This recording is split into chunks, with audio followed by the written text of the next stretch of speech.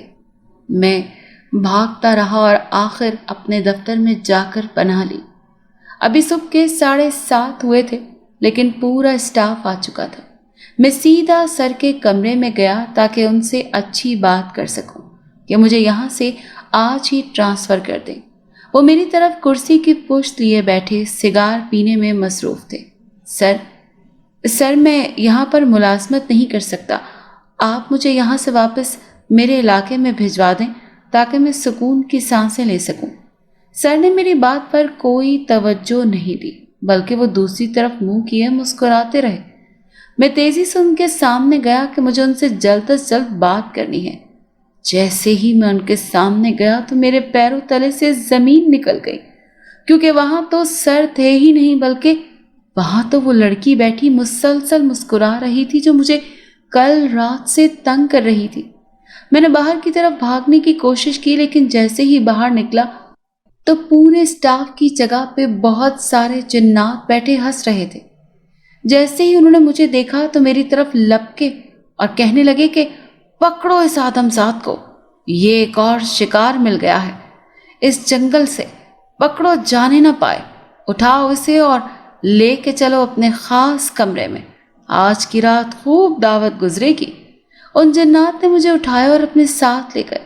یہ مجھے اسی گڑھے کی طرف لے جا رہے تھے جہاں سے کل سے میرے پیچھے یہ مصیبتیں لگ گئی تھیں۔ وہاں پلک جھپکتے میں ہی میں پہنچ گیا۔ وہاں لے جاتے ہی مجھے پٹخ کر اس گڑھے میں پھینکا اور ساتھ ہی خود بھی سارے جنات اس میں داخل ہو گئے۔ میں اس گڑھے میں گرتا ہی چلا جا رہا تھا۔ نہ جانے کیا کرنی تھی کہ نیچے کی طرف کچھ بھی سمجھ میں نہیں آ رہا تھا۔ جیسے جیسے گڑھا آگے کی طرف بڑھ رہا تھا، میں اس میں بنی سیڑھیاں مزید اسے گہرائی میں لے کر جا رہی تھی۔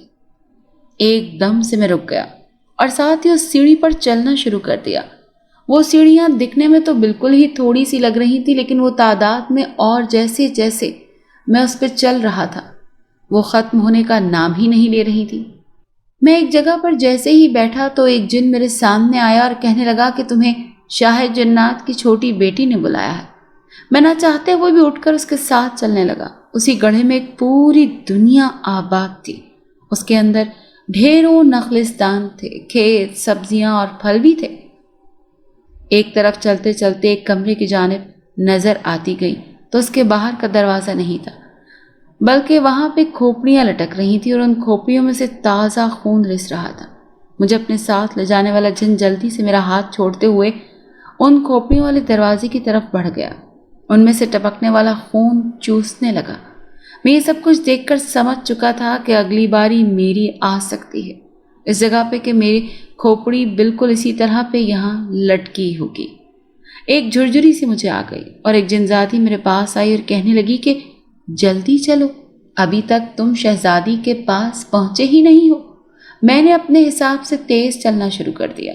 کچھ دیر کے بعد ایک اور کمرے کے اندر پہنچے اور آگے ایک تخت جس کے ارد گرد انسانی ہڈیاں جڑی ہوئی تھی، اس پر براجمان شہزادی نے مجھے اپنے پاس بلایا اور کہا کہ میں تمہارے نکاح میں ہوں، تو پھر تم یہاں جہاں کیسے ارد گرد گھومتے رہتے ہو؟ یہاں آؤ، تم بھی یہاں کے ریاستی جنزادے ہو۔ نہیں نہیں، میں جنزادہ نہیں ہوں، بلکہ میں ایک آدمزاد ہوں۔ میری یہاں اس جنگل میں ملازمت ہوئی ہے، مجھے میرا کام کرنے دو اور خدا کے لیے مجھے یہاں سے جانے دو۔ تم نے یہاں کے جنگل میں سے لکڑیاں کاٹی ہیں، حالانکہ یہ اس جنگل کے قانون کے بالکل خلاف ہے، پھر تم نے یہ جسارت کیوں کی؟ نہیں، میں نے تو کچھ بھی ایسا نہیں کیا، میں تو ابھی 2 دن پہلے یہاں آیا ہوں، لیکن میں تو یہاں پر کسی کو جانتا بھی نہیں ہوں، پھر میں یہ کام کیسے کر سکتا ہوں؟ چپ کرو، مت بولو ایک لفظ بھی، اور ورنہ میں تمہاری ہڈیاں بھی یہاں سے چپکا دوں گی۔ انہوں نے مجھے ایک بڑی سی رسی سے بڑی ہی مضبوطی سے باندھ دیا اور ساتھ ہی وہ انسانی گوشت کھانے میں مصروف ہو گئی۔ میرے دل کو کچھ ہو رہا تھا جب میں یہ سب کچھ ہوتا ہوا دیکھ رہا تھا۔ جب وہ ڈٹ کے کھانے سے فارغ ہوئی تو میں نے کہا، مجھے یہاں سے جانے دو، میں وعدہ کرتا ہوں کہ دوبارہ کبھی بھی یہاں پلٹ کر واپس نہیں آؤں گا۔ واپس تم نہیں آ سکتے کیونکہ تم یہاں سے جا ہی نہیں سکتے۔ اس کے خون خار کہکہے بلند ہونا شروع ہو گئے اور میرے آنسو سارے بند توڑ کر باہر نکلنے کو تیار تھے۔ میرے ابا شاہ جنات تو تمہیں زندہ درگور کرنے کے لیے تیار ہیں، لیکن وہ میں نے ان سے سفارش کی ہے کہ تمہیں زندہ رکھ کر اپنا محکوم بنا کر رکھوں گی تا حیات۔ چلو اب جلدی سے بتاؤ کہ وہ لکڑی کیوں کاٹی تم نے؟ اس کے اسی سوال پر میں زچ ہو گیا تھا۔ میں نے کچھ بھی نہیں کہا اور اللہ سے مدد مانگنے لگا کہ اچانک ہی ایک جن ہمارے سامنے نمودار ہوا اور کہنے لگا، شہزادی جنزادی، میں نے ٹھیک طرح سے تحقیق کی ہے لیکن یہ بات ثابت ہوئی ہے کہ جنگل میں سے لکڑیاں یہ آدمزاد نہیں بلکہ یہ والا آدمزاد کاٹ کر شہروں میں بیچ رہا ہے اور یہ دوسرا شخص اس کے ساتھ ملا ہوا ہے۔ میرے سامنے دو انسان کھڑے تھے، ایک اشفاق اور دوسرا میرا سر۔ میں ان دونوں کی یہ کہانی سن کر حیران رہ گیا۔ جنزادی نے آؤ دیکھا نہ تاؤ اور ان سے ان دونوں کی گردن کو ایک دم سے مروڑ کر رکھ دیا۔ اب میری باری تھی شاید، لیکن وہ جنزادی میری طرف بڑی ہی محبت باش نظروں سے دیکھ رہی تھی۔ اس نے کہا، تم ہمیں اچھے لگتے ہو، اسی لیے ہم تم سے ہی شادی کریں گے، ہم سوچ چکے ہیں۔ اس نے حکم دیا کہ پورے محل کو سجا دیا جائے۔ سارے جنات حکم کی تعمیل کرنے میں مگن ہوئے اور میں اپنی موت کی خبر سننے میں کہ کچھ ہی دیر میں تو میں نے ویسے ہی اس دنیا کو چھوڑ دینا ہے، تو کیوں نہ ایک خواہش کا اظہار ہی کر دوں۔ میں نے آس پاس دیکھا، سب اپنے کاموں میں مصروف تھے، بس شہزادہ جنزادی تخت پر بیٹھی ہوئی تھی۔ میں نے اس سے کہا کہ میں تمہاری ساری باتیں ماننے کو تیار ہوں، لیکن میری ایک خواہش ہے کہ تم یہاں پہ میرے والد صاحب اور والدہ صاحبہ کو بلوا دو۔ میں یہ چاہتا ہوں کہ میری اور تمہاری اس خوشی میں وہ بھی شامل ہو جائیں۔ جنزادی یہ سب کچھ سن کر بے حد خوش ہوئی اور اس نے کہا کہ ٹھیک ہے، شام تک تمہارے والدین یہاں موجود ہوں گے۔ میں کچھ مطمئن ہو گیا اور ایک طرف بندھا ہوا نیچے بیٹھ گیا۔ میرے آنسو کسی بھی قیمت پر رکنے کا نام نہیں لے رہے تھے۔ میں نے بچپن سے لے کر اب تک کے واقعات کو یاد کیا تو مجھے یاد آیا کہ میں نے تو شاید کبھی نماز بھی نہیں پڑھی۔ اس لمحے مجھے اللہ بہت ہی زیادہ یاد آیا اور میں نے اپنے سر پہ خاک ڈالی کہ میں کس قدر غافل رہا ہوں کہ ایک مسلمان گھرانے میں پیدا ہوتے ہوئے اور تمام دینی معلومات رکھتے ہوئے بھی میں کس قدر اپنے دین سے دور رہا ہوں۔ یا اللہ مجھے معاف کر دے، میرے مالک مجھے معاف کر دے، کیونکہ میں نے پوری زندگی ہی غفلت میں گزار دی۔ میرے پاس تو کچھ بھی نہیں بچا اور میں اسی طرح سے اس دنیا سے جا بھی رہا ہوں۔ میری سوچیں ایک ہی مرکز پر تھیں، جب ہم شریعت کی پابندی نہیں کرتے تو پھر شریعت بھی ہماری رہنمائی کرنا چھوڑ دیتی ہے۔ تم نے نہ صرف اس جنگل سے لکڑیاں کاٹی ہیں بلکہ اپنے بچپن میں بھی تم اپنے گاؤں میں لگے پیڑ پودوں کو نقصان پہنچاتے رہے۔ میں اس کی ساری باتوں پر حیران تھا، مکمل طور پر، اور بس یہی سوچتا جا رہا تھا کہ یہ میری بڑی ہی کڑی اور سخت آزمائش ہے جو ختم ہونے کا نام نہیں لے رہی۔ ایک دم سے جب ساری تیاریاں مکمل ہو گئیں تو مجھے بھی جنزادوں والا لباس پہنایا گیا اور باقاعدہ دولہا بنایا گیا۔ دور دراز سے جنزادے اور جنزادیاں وہاں شرکت کر رہی تھیں اور میں ایک سیج پر بیٹھا سوچ رہا تھا کہ اب تو میرا مرنا اٹل ہے۔ مہمان سارے جن ہی تھے۔ ایک بڑے سے میدان میں انتظام کیا گیا تھا جہاں پر میرے والدین بھی ایک قطار میں کھڑے ہوئے نظر آ رہے تھے۔ میں لپک اور تڑپ کر ان کی جانب بڑھنے لگا تو مجھے میری ہی جگہ پر روک دیا گیا۔ اماں مجھے کافی دنوں کے بعد دیکھ رہی تھی اور ساتھ میں تڑپ بھی رہی تھی۔ ان کے آنسو بھی رکنے کا نام نہیں لے رہے تھے۔ جب ہی وہاں پر ایک مولوی آتا ہوا نظر آیا، یہ غالباً نکاح پڑھانے والا تھا۔ میرے آنسو میں مزید اضافہ ہو گیا۔ میں نے ایک دفعہ پھر سے آسمان کی طرف دیکھا تو مجھے چاروں طرف اگر رحمت ہی نظر آ رہی تھی۔ ابا سب کچھ دیکھتے ہی سمجھ گئے تھے۔ انہوں نے بہت ہی اونچی آواز میں سورہ جن کی تلاوت شروع کر دی۔ وہ جیسے جیسے یہ پڑھتے جا رہے تھے تو ایسا محسوس ہوا جیسے وہ جنات جب میں غفیر وہاں سے کچھ ہٹتا جا رہا تھا۔ اماں نے بھی اونچی آواز میں تاؤس پڑھنا شروع کر دیا، یہ سارے شیاطین یہاں سے بھاگ جائیں۔ ابا اور اماں ایک منٹ کے لیے بھی تلاوت نہیں چھوڑی اور وہ پڑھتے ہی جا رہے تھے کہ ایک اچانک ہی دھوئیں کے بادل پھیلے اور شاہ جنات بھی وہاں پر آ گئے۔ ان کی بول چال سے چلنے پھرنے سے یہ محسوس ہوتا تھا جیسے کہ وہ ہندو ہوں۔ ابا اور اماں نے اس بات کا مزید فائدہ اٹھایا اور آیت الکرسی بھی پڑھنا شروع کر دی۔ وہ پڑھتے جاتے اور ساتھ ہی ساتھ اللہ سے معافیاں بھی مانگتے جا رہے تھے۔ اچانک وہ بڑا سا رسہ کھلا اور کھل کر دور جا گرا۔ رسہ کھلنے کی دیر تھی کہ میں جلدی سے اٹھ کر کھڑا ہو گیا اور وہیں پر مٹی سے تیمم کیا اور ادھر ہی اللہ کے حضور سجدہ ریز ہو گیا، کیونکہ اب کوئی اور چارہ نہیں تھا۔ میں رو رو کر معافیا مانگ رہا تھا کہ اچانک یہ آسمان پر نیلے بادل آئے اور پھر ایک دم ہلکے کالے اور برسنے لگے جیسے ہم پر رحمت برس رہی ہو۔ میں نے سجدے سے سر نہیں اٹھایا، ابا نے تلاوت نہیں چھوڑی، اماں تسبیحات پڑھتی رہی۔ ایک دم سے جنگل میں سفیدی پھیل گئی اور دور جنگل میں بنا وہ کمرہ بھی ختم ہو گیا۔ ہمارے ارد گرد سے گڑھا بھی ہٹ گیا اور ہم لوگ باہر نکل آئے، بالکل آزاد ہو چکے تھے۔ میں آگے بڑھا، میں نے دائیں بائیں دیکھا، کچھ بھی نہیں تھا۔ وہ تمام طلسمات ایک دم سے ختم ہو چکے تھے۔ پورے جنگل میں جو ہو کا عالم تھا وہ بھی اب نہیں تھا۔ پرندوں نے ایک دم سے درختوں پر بیٹھ کر چہچہانا شروع کر دیا اور اس اجڑے ہوئے دیار میں لوگوں کی چہل پہل شروع ہو گئی۔ جیسے ہی انہوں نے ہمیں دیکھا تو بھاگتے ہوئے ہماری طرف آئے اور کہنے لگے کہ شکر ہے کہ کوئی انسان بھی یہاں نظر تو آیا، کیونکہ ہم سب اور یہ ہمارا گاؤں بھی نہ جانے کتنے ہی عرصے سے ایک طلسم کے زیر سایہ تھا، جن میں صرف اور صرف جنات کا قبضہ تھا۔ ہم نے بڑی جدوجہد کی لیکن ہم آزادی حاصل نہیں کر سکے، لیکن اب اللہ کے نیک بندوں کی وجہ سے ہم آزاد ہو چکے ہیں اور اب انشاءاللہ آزادی کا سانس لیں گے۔ ابا جی نے سارے گاؤں والوں سے کہا کہ وضو کریں اور ساتھ ہی شکرانے کے نوافل ادا کریں کہ ہم سب کی ہی جان چھوٹی ہے اس عذاب سے۔ ابا جی کے کہنے پہ ہم سب نے نوافل پڑھے اور پھر نمازیں بھی پڑھیں۔ اسی شام کو ہم لوگ ٹرین میں واپسی کے سفر پر تھے۔ مجھے یقین ہی نہیں آ رہا تھا کہ میری جان ان جنات سے چھوٹ گئی ہے۔ میں پورے سفر میں بار بار اللہ کا شکر ادا کرتے ہوئے تھک ہی نہیں رہا تھا۔ سفر شروع تھا نئے ارادوں کے ساتھ، خاص طور پر پابندی نماز کے ساتھ۔ میں خود سے وعدہ کر چکا تھا کہ ہر صورت میں اس بات کو نبھاؤں گا۔ ایک خوشگوار احساس میرے پورے جسم میں سرایت کر چکا تھا۔ بے اختیار اونچی آواز میں نے کہا الحمدللہ۔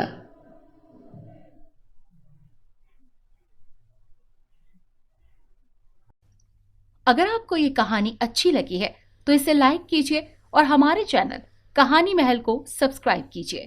اور ہاں، اگر آپ کے کسی دوست، رشتہ دار یا بہن کے ساتھ خدا نخواستہ اس طرح کا کوئی بھی واقعہ پیش آیا ہے تو ہمیں کامنٹ سیکشن میں اس کے بارے میں ضرور بتائیے۔